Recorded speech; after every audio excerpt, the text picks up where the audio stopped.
I wait tables at one of the priciest restaurants in New York City. Most evenings I'm serving celebrities, CEOs, people who'll drop more on one meal than I earn in a week. I keep smiling, keep it professional, never ask for autographs, never make a scene. 3 months ago, on a double shift, Adrian Keller walked through the door. If that name means nothing to you, he's worth $4.2 billion, a self-made tech mogul, a fixture on every Forbes list there is. He'd asked for a private table alone, unusual for someone with his level of fame. I got assigned to him, brought his water, took his order, stayed invisible the way a good server learns to. Then I caught sight of his wrist, a small tattoo. A red rose with thorns twisted into the shape of an infinity symbol. My heart just stopped. My mother has that exact same tattoo, same design, same wrist. I'd asked her about it my whole life. She never explained, just said, "It's from before you were born." So I did something I'd never once done with a customer. I asked something personal. "Excuse me, sir, my mother has a tattoo just like that one. What does it mean?" Adrian Keller went utterly still. Then he asked for my mother's name. When I told him, he dropped his wine glass. It shattered on the table, and he looked at me like I just raised someone from the dead. Before I get into it, have you ever uncovered something about your parents' past that reshaped how you saw them? I'd love to hear about it in the comments, and if you're into stories about lost love, second chances, and how the past has a way of resurfacing, subscribe so you don't miss what's next. Now let me tell you about the night a tattoo cracked open a story that had been waiting 25 years to finish. I should start with the hardest part. My mother is dying. Breast cancer, stage 4, spread into her lymph nodes and liver. The doctors gave her a year. That was 3 months ago. She's been fighting it with everything she has: chemo, radiation, clinical trials, but none of it comes cheap. Even with insurance, the co-pays alone are crushing us. My mother, Julia, cleans houses for a living. Homes across Manhattan and Brooklyn. Wealthy people's homes. She's done it for 24 years, my entire life, and she's never once complained or asked anyone for help, just worked 6 days a week, sometimes all 7. Now she can't. She's too weak, too sick. So I work instead. Double shifts at Cipriani, breakfast and dinner, lunch too if they need me. On a good night I bring home maybe $400 in tips. It isn't enough, but it's what I've got. It was a Friday night late in October, Cipriani packed wall to wall, the usual Manhattan crowd. I was 8 hours into my shift, feet throbbing, smile bolted in place, 3 hours left before I could finally go home. Josh, our floor manager, pulled me aside. "Lucia, table 12 VIP, he asked specifically for privacy and our best server, that's you." "Who is it?" "Adrian Keller." I knew the name, everyone did, the tech billionaire, self-made, a German immigrant who'd built a software empire out of nothing. "He's eating by himself?" I asked. "Apparently so, requested the corner table, no fuss, just wants service." "Got it." I grabbed a water pitcher and headed over. Adrian Keller sat with his back against the wall, mid-40s maybe, dark blonde hair going gray at the edges, dressed well but not flashy, charcoal suit, no tie, scrolling through something on his phone. He looked sad. That was the only word for it. "Good evening, sir, I'm Lucia, I'll be taking care of you tonight. Can I start you off with something to drink?" He glanced up, tired-eyed. "Red wine, whatever you'd recommend. The Barolo's excellent." "That's fine." I poured his water, set down bread. He barely registered any of it, just stared out at the skyline. It always struck me as sad somehow, wealthy people dining alone. You have everything and you're still sitting in an expensive restaurant by yourself on a Friday night. What's even the point? I brought his wine, took his order, filet mignon medium rare, asparagus, nothing complicated. "Thank you," he said quietly. "Of course I'll have that out soon." I turned to go, and that's when I saw it, his left hand resting on the table, his sleeve slipping just enough to show a tattoo, small, delicate, a red rose with thorns curling into an infinity symbol. I forgot to breathe for a second. I knew that exact tattoo. I've seen it on my mother's left wrist every day of my life, when she cooks, when she used to brush my hair as a kid, when she hugs me, when she reaches across a table for my hand. Always there, a red rose, thorns bent into infinity, faded now, the red gone dull from what it must have once been, but still unmistakable. I asked her about it when I was 7. "Mama, what does that mean?" "It's from a long time ago, Tesoro, before you were born." "But what does it mean?" "It means love is beautiful. But it hurts and it lasts forever." "Did you love someone?" "I love you." "Someone else?" She smiled, a sad kind of smile. Once, yes, a long time ago. My dad? What happened to him? He's gone, that's all, now go play. She never brought it up again after that. Every time I tried, she'd steer the conversation elsewhere. And eventually I gave up asking, though I never stopped wondering. And now here I was, in this restaurant, standing across from a billionaire I'd never laid eyes on before. With the exact same tattoo, same design, same wrist. What were the odds of that? I stood there frozen, staring at his wrist until he noticed. Is something wrong? I'm sorry, I shouldn't say anything, it's not really professional, but I can't help it. This might sound strange, but my mother has a tattoo exactly like that one, same rose, same thorns, same wrist. Adrian Keller went completely rigid. His wine glass stopped halfway to his mouth. What did you say? My mother, she has that exact tattoo. I've asked her my whole life what it means and she never says, just that it's from before I was born. What? His voice came out rough, he cleared his throat. What's your mother's name? Julia Rossi. Why do you? The glass slipped from his hand, hit the table, shattered, wine bleeding out across the white cloth like blood. Julia, he whispered. I grabbed napkins and started mopping it up. I'm so sorry, let me get you another glass. How old are you? He wasn't even looking at the mess anymore, just staring at me like he'd seen a ghost. I'm 24. Sir, are you all right? 24, he was clearly running numbers in his head. Where is she? Where's Julia? She's in the hospital, she's sick. Sir, do you know my mother? He stood up abruptly, pulled out his wallet, threw down $500 bills. I have to go, I'm sorry. Wait, your food? Keep the money, I have to go. And just like that he was gone, out the door, leaving me standing there with a shattered wine glass, $500, and no idea what had just happened. I texted my mother that night once I got home, 2 in the morning. Mama, do you know someone named Adrian Keller? No answer, she was probably asleep, the medication knocked her out most nights. I googled him on my phone instead, dozens of articles, Forbes profiles, TechCrunch interviews, photos of him at conferences and galas, always alone. I noticed that right away, never a date, never a wife. The articles picked up on it too. Tech's most eligible bachelor. Why hasn't Adrian Keller ever settled down? One piece from 5 years back quoted him directly. I was in love once a long time ago, it didn't work out, I've never found that again. I stared at the tattoo visible in one of the photos, the rose, the thorns, the infinity symbol. What had happened between him and my mother? The next morning I went straight to the hospital. A Saturday, visiting hours starting at 10. My mother was in room 407, 4th floor, oncology. She was awake, sitting up, bald from the chemo, thin, and 4 taped to her arm, but she smiled the second she saw me. Tesoro, you didn't need to come so early. I always come Saturdays, Mama. I kissed her forehead and sat down beside the bed. How are you feeling? Tired, but okay, the new medication's helping with the nausea. That's good. We talked about small things, her treatment, the nurses, the awful hospital food. And then, as casually as I could manage, I said, Mama, do you know someone named Adrian Keller? She went completely still. Why are you asking that name? He came into the restaurant last night, he has a tattoo on his wrist exactly like yours. The color drained out of her face. Adrian was there, at your restaurant? So you do know him. He's famous, you know that. Lucia, where is he now? I don't know, he left, he asked your name, and the second I said Julia Rossi, he was gone. Mama, who is he? She started crying, tears just streaming down.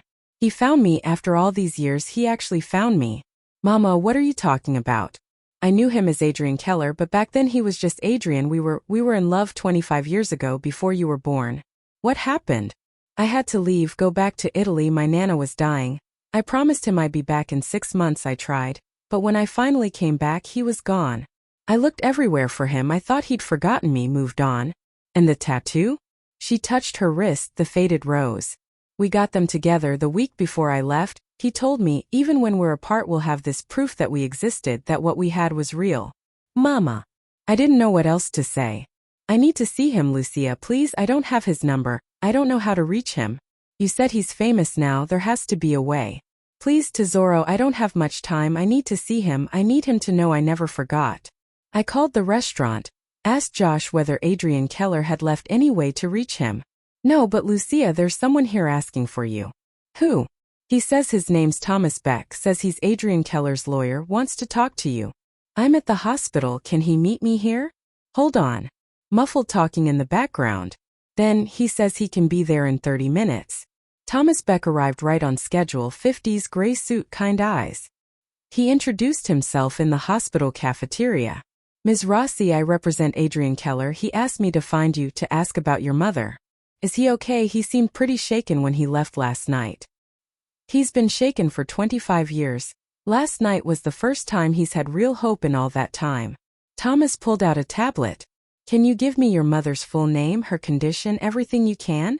I told him Julia Rossi, 48, breast cancer stage 4, Mount Sinai, room 407, prognosis under a year. He typed as I spoke. And she says she knows Adrian. She says they were in love 25 years ago. She had to return to Italy. And when she came back he was gone. She assumed he'd moved on. He didn't move on. He spent 5 years looking for her and found nothing. He assumed she'd stayed in Italy with her family. They both thought the other had given up. Exactly. Thomas closed the tablet. Adrian wants to see her if you're both willing. She wants to see him too. When? Today, now, as soon as you can manage it. She's dying, Mr. Beck. She doesn't have time to wait. Understood. I'll bring him this afternoon.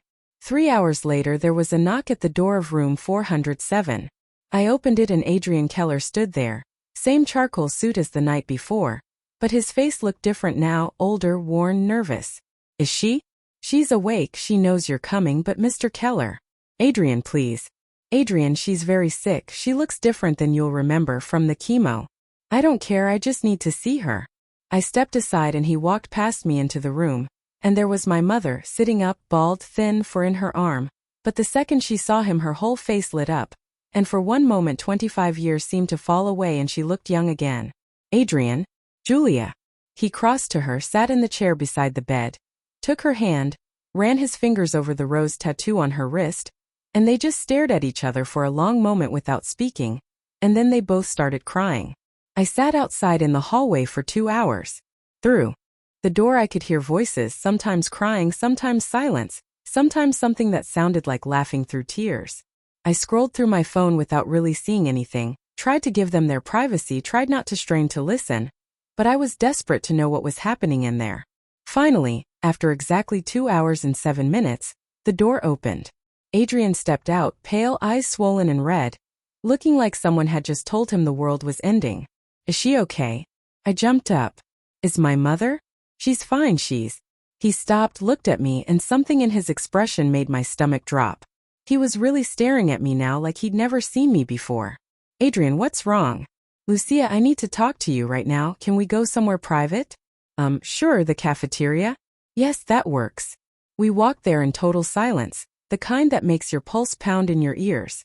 Something had happened in that room, something enormous. We bought coffee that neither of us would drink and sat at a corner table under buzzing fluorescent lights. Adrian couldn't stop staring at me, his hands trembling. You're scaring me, I said. What did my mother tell you? Lucia. His voice came out hoarse. When's your birthday? What? Your birthday when? March 15th. What year? 2000. Adrian, what's going on? He shut his eyes, took a long breath, and when he opened them again they were wet. Your mother just told me something. Something she's kept buried for 24 years. My stomach twisted. What? When she went to Italy in 1999, she didn't yet know she was pregnant. She found out about a month after she got there, in August. The floor seemed to tilt beneath me. Pregnant. With you, she was pregnant with you. I couldn't speak, couldn't breathe. She came back to New York in January of 2000, 7 months along, went to my old apartment. I was already gone, moved out in December. She searched for me for 2 weeks and couldn't find me, and then. His voice broke. March 15th, 2000, you were born right here in this hospital and she was completely alone. Are you saying? I couldn't finish it. I'm saying we believe I'm your father. The cafeteria seemed to vanish. Everything else gone except those words echoing in my skull. We believe I'm your father. No. I shook my head. No, my mother told me my father was some man from Italy. She said that because she thought I'd vanished, that I'd moved on, forgotten her. But I was right here, Lucia, in New York for 24 years looking for her, looking for both of you. I just never knew you existed.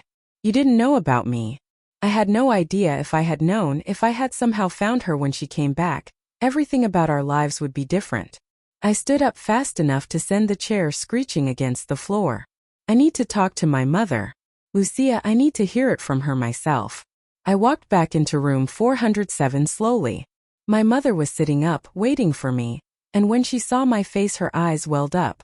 "He told you," she said quietly. I dragged the chair closer to the bed and sat. "Yeah, he told me." "Are you angry?" I turned it over in my mind. Was I angry? I was something hurt, confused, overwhelmed all at once. "I don't know what I am," I said honestly. "Tell me everything, from the start. I need to understand this." So she told me. All of it.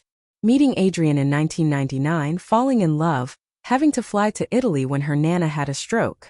I found out I was pregnant about a month after I got there. I was 6 weeks along. "Why didn't you tell him?" "I wanted to, but the international calls cost a fortune. I tried writing letters. I don't even know if he ever got them. And Nana kept getting sicker. I kept telling myself, I'll tell him when I'm back. I'll say it in person. But when you did come back, he was gone. I was 7 months pregnant. I went straight to his apartment, and the landlord said he'd moved out in December. No forwarding address, disconnected number. And you looked for him. For 2 weeks I went everywhere, asked everyone who might have known him. Nobody had any idea where he'd gone, and I was 7 months pregnant, Lucia, enormous, exhausted, completely alone.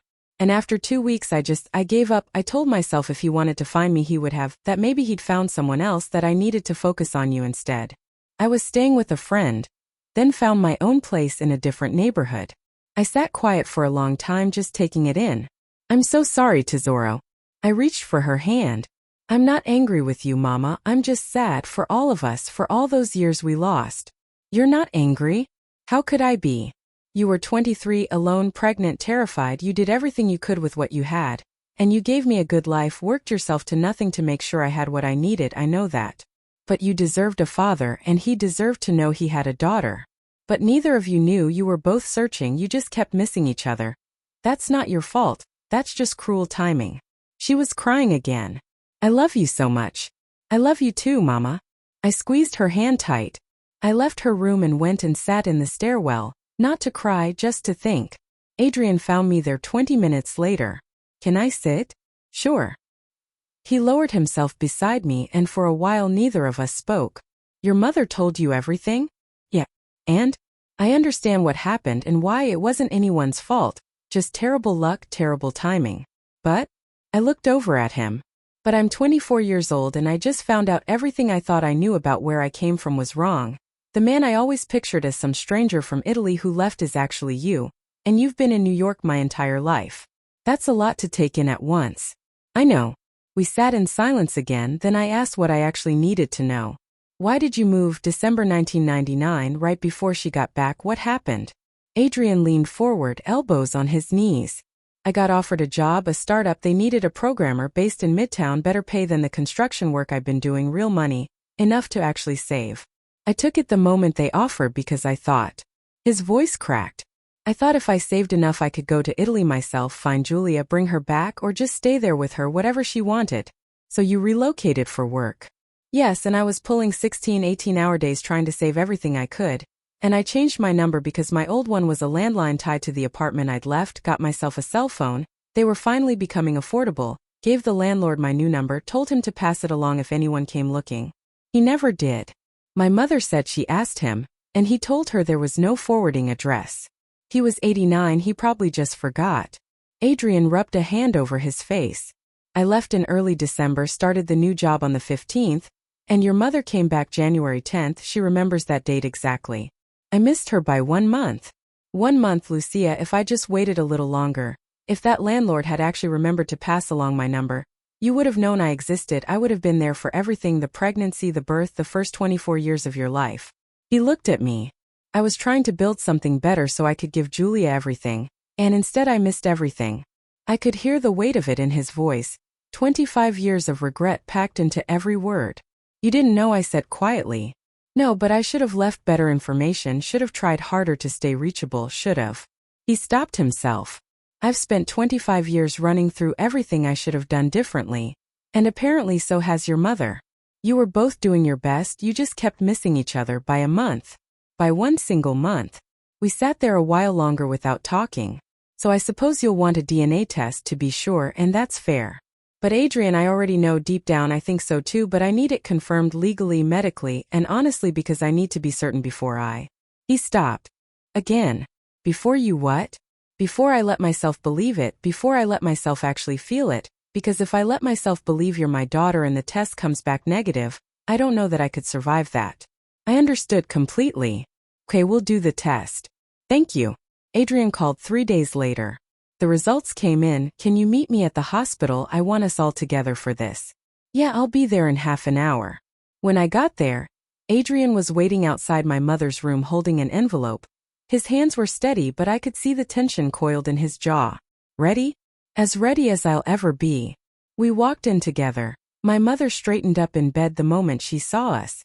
Adrian opened the envelope, read the first page in silence, then looked up at me.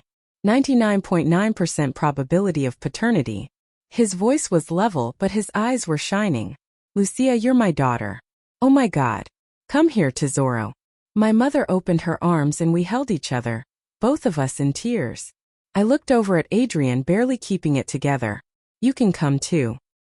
He looked startled, hesitated a beat, then stepped into the embrace, all three of us crying together. What happens now? I asked once we'd pulled apart. Now I fix this as much as it can be fixed. He glanced back toward my mother. I lost so many years. I'm not losing whatever time is left. Everything moved fast after that. Dr. Daniela Hill, my mother's oncologist, called me into her office. Ms. Rossi, I got a call from someone claiming to represent Adrian Keller. He wants to move your mother to a private facility, unlimited budget, access to experimental treatment. Is this legitimate? Yes, he's an old friend of my mother's. An old friend with $4 billion. Dr. Hill smiled. Lucia, I have to ask, is your mother comfortable with this? It's an enormous gesture. She's comfortable, he wants to help, and we need it. Then I'll get the transfer coordinated. There's a clinical trial at Sloan Kettering, immunotherapy, very promising but expensive, not something insurance covers. If Mr. Keller's willing to pay. He is. Then let's move forward. My mother was transferred to Memorial Sloan Kettering within 2 days, private room, private nurses, the best oncologists money could bring in. Adrian covered everything, cleared her medical debt too, all $140,000 of it from the past 3 months gone. He paid my rent a full year in advance, told me to quit the restaurant, focus on finishing school. I dropped out of NYU when my mother got sick, couldn't manage tuition alongside her bills. Go back, he told me, finish your degree, it's what your mother wants for you. I can't accept all this, it's too much. It's not too much, it's 24 years too late. I watched the two of them together over the following weeks. Adrian showed up every day, sometimes twice, sitting with her for hours, holding her hand, talking, laughing, crying, filling in 25 years of missing time for each other. He told her about building his company, the endless hours, the loneliness, how he'd never married because no one ever felt like her. She told him about raising me, the struggle, the fear that never fully let up. We were in the same city for 25 years, and we never once crossed paths until now, until Lucia. They both turned to look at me, sitting in the corner pretending to read. She saved us, Julia said, our daughter saved us. The immunotherapy actually worked, not perfectly, not a cure, but after 3 months Dr. Hill had news. The tumors are shrinking, not gone, but significantly smaller. We're calling this a remission. My mother cried, and so did I, and so did Adrian. How long? Mom asked. I can't promise anything, but with continued treatment you could have years, not months, years. Years. She looked over at Adrian. We have years. We have however much time you'll give me, he told her. 6 months after that first night in the restaurant, Adrian proposed. Not at some fancy restaurant, no big production, just in her hospital room on an ordinary Tuesday afternoon. Should have asked you 25 years ago, he said, should have put a ring on your finger and never let you get on that plane to Italy. But I was young and stupid and scared. I'm not scared anymore, Julia Rossi, will you marry me? She said yes. They married a month later, a small ceremony, just me, Thomas Beck, Dr. Hill, and a few of the nurses who'd cared for Julia. She wore a simple white dress, Adrian wore a suit, and they stood in the hospital chapel and promised each other forever. And this time they meant it. 2 years have passed since then. My mother is still alive, the cancer's still there, but stable, managed. She goes in for treatment at Sloan Kettering once a month, and the rest of the time she lives. She and Adrian bought a house out in Connecticut, right on the water. She'd always wanted to live near the ocean. They travel when she's strong enough, Italy, Germany, places they both left behind decades ago. I finished my degree at NYU, graduated last spring, And now I work at a book publisher. Last week I had dinner at their house in Connecticut. We sat out on the porch watching the sun go down over the water, drinking wine, talking about nothing in particular. At one point I noticed my mother and Adrian holding hands, left hands laced together, the tattoos visible on both wrists, 2 roses, 2 sets of thorns, 2 infinity symbols, faded now, 27 years old but still there. Do you ever regret it? I asked, meaning the tattoo. I know there used to be some stigma around it, Adrian answered first. I don't regret it at all, it was the one thing that kept me believing she was real. That what we had wasn't just something I'd imagined. I kept mine for the same reason, Julia said. I thought about covering it or having it removed, but I couldn't, it was all I had left of him. And now? I asked. Now it's a reminder, Adrian said, that love doesn't actually die. Even when you're sure it has, even after 25 years pass, it waits. L'amore è bello ma fa male. Julia said softly. Ed è per sempre. Love is beautiful but it hurts and it's forever. Forever, Adrian agreed. They didn't get a fairy tale ending. My mother is still sick, the cancer will likely take her eventually, but not today, not yet. Today they're sitting there holding hands. Matching tattoos catching the last of the light. Today they have forever, however long forever turns out to be. Have you ever uncovered something about your parents' past that changed everything? Or witnessed a love story that proved time and distance couldn't kill what was real? Share it in the comments below.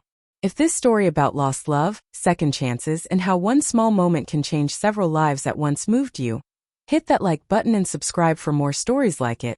And don't forget to turn on notifications so you never miss the next one.